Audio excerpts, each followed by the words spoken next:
कांग्रेस प्रत्याशी ने इंदौरा विधानसभा क्षेत्र में की जनसभाएं। आज अनंत शर्मा ने, जो कि कांगड़ा चंबा लोकसभा क्षेत्र के कांग्रेस प्रत्याशी हैं, उन्होंने इंदौरा विधानसभा क्षेत्र के सूरजपुर, मलकाना, पलाखी और गंगत में नुक्कड़ सभाएं करके अपने पक्ष में मतदान की अपील की।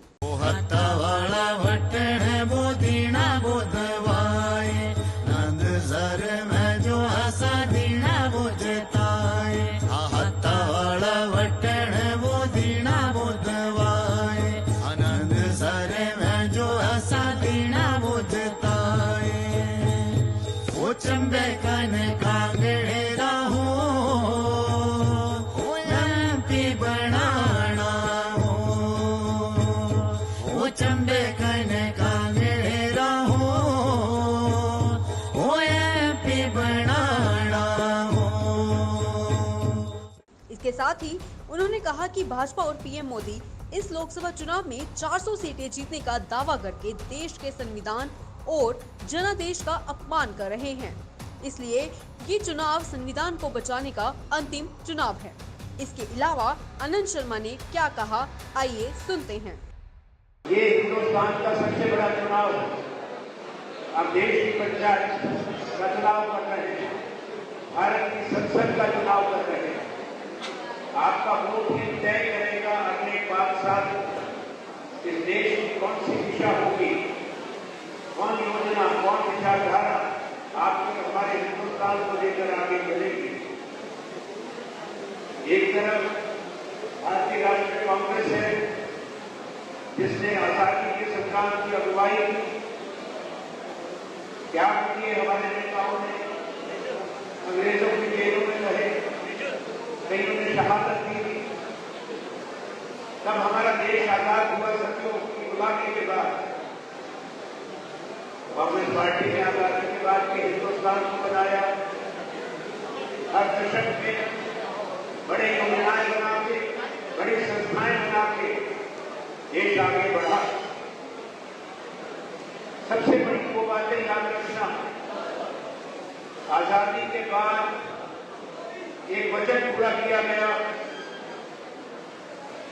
जो हमारे नेताओं ने दिया था कि आजाद हिंदुस्तान के अंदर संविधान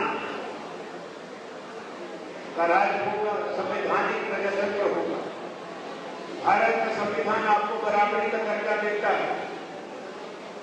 हमारा देश बहुधर्मी है, बहुभाषी है। यहाँ 30 सूबे हैं, 18 सवाले संविधान मानता है, भाषा है, और हर सूबे की अपनी पहचान है। बड़े बड़े राज्यों की अपनी जबान है, उसका अपना साहित्य और इतिहास है। कांग्रेस की सोच पूरे हिंदुस्तान इसकी विविधता का सम्मान करते हुए साथ लेकर चलती है, जिससे देश मजबूत होता है। जिस संविधान का मैंने जिक्र किया, वो संविधान आपको बराबरी का दर्जा देता है। क्या किसी इलाके के हो, किसी मजहब के हो, किसी जाति के हो, कोई भाषा बोलते हो भारत की, आपका अधिकार बराबर का है और वही बराबरी का दर्जा आपका। कांग्रेस पार्टी ने एक संवैधानिक संसदीय प्रजातंत्र के माध्यम से किया, उसको मजबूत किया। वो है आपकी वोट के अधिकार से। या हर किसी के पास केवल एक वोट है, या तो अमीर है, गरीब है, महिला हो, पुरुष हो, भारत के किसी हिस्से के हो, हर व्यक्ति तय करता है, आपका मत तय करता है आगे आने वाली सरकार की। बहुत बातें इस बात उठी, यहाँ हमारी एक सोच है। दूसरा दल भारतीय जनता पार्टी, वो आजादी के बाद की बनी हुई पार्टी, 10 साल से वो सरकार के अंदर है, पर उनकी सोच अलग है। वो हमारी इस विविधता को स्वीकार नहीं करते हैं। वो समाज के अंदर लकीरें खींच रहे हैं, देश के अंदर लकीरें खींच रहे हैं। खासतौर पे नौजवानों को इस बात को और पार्टी बात कहने को बहुत करती है। आप लोगों में जाएं, पिछले 10 साल का हिसाब करें इनसे। समय आ गया है, प्रजातंत्र में जो आप यही तय होती है वो आप तय करेंगे। लोगों के बीच में जाके बात समझा के क्या वादे किए थे? क्या 2 करोड़ रोजगार का वायदा किया गया था? नहीं। क्या 15 लाख आपके खातों में लाने का कहा था? कितने करोड़ों हिंदुस्तानियों ने बैंक अकाउंट खोले?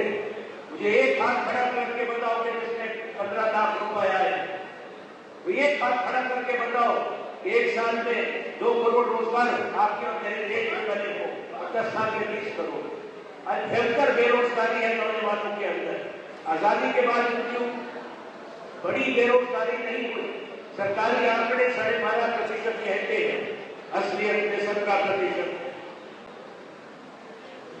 अब वो वोट मांगने आते हैं तो कई बातें हैं जिसके हिसाब, अब तो अपने हर चीज का हिसाब देते हैं। अभी मानवेंद्र राजन जी आपको बता रहे हैं, चौधरी चंद्र कुमार बता रहे हैं, मुझे उसको दोहराना नहीं। जो हमने यहां पे काम की है हिमाचल के अंदर, बड़ी संस्थाएं बनाई, चाहे वो कांगड़ा का लिफ्ट हो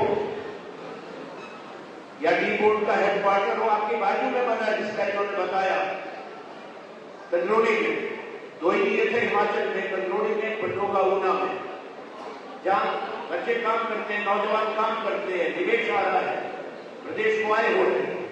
आगे आने के समय की भी हमारी सोच है, वो विस्तृत प्रतिबद्धताएं और प्राथमिकताएं हम आपके बीच में ला रहे हैं। और उसके साथ साथ दूसरे दल का जो उन्होंने जो काम किया या नहीं किया, इसके बारे में सोचें। मैं आपसे एक बात कहना चाहता हूं, 2 तुलनाएं करें आप। एक 10 साल प्रधानमंत्री डॉक्टर मनमोहन सिंह जी के कार्यकाल के और एक 10 साल माननीय नरेंद्र मोदी जी के कार्यकाल में। मनमोहन सिंह जी विद्वान अर्थशास्त्री, उनमें विनम्रता और शालीनता रही। उस समय के हिंदुस्तान में बड़े फैसले और बड़े काम हुए जिसको आज के प्रधानमंत्री नकारते हैं। आपकी और हमारी जो इकोनॉमी है, आर्थिक शक्ति है, वो उस 10 साल में 4 गुना बढ़ी थी। ये याद रखना, कभी मत भूलना। $2 ट्रिलियन की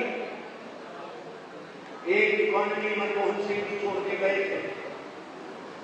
मैं उस सरकार में वजीर था, हमने उसमें क्या क्या निर्णय लिए थे, कानूनी अधिकार दिया था,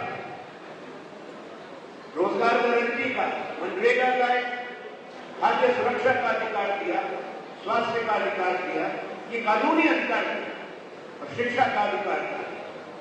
ये सोचिए आप, हमारी माताएं बहनें बैठी है, नौजवान हैं, जब ये महामारी आई दुनिया में कोविड की, अगर मनरेगा नहीं होता और खाद्य सुरक्षा का कानूनी हक आपको कांग्रेस और यूपीए की सरकार ना देके गई होती, तो गरीबों का, मजदूरों का क्या होता?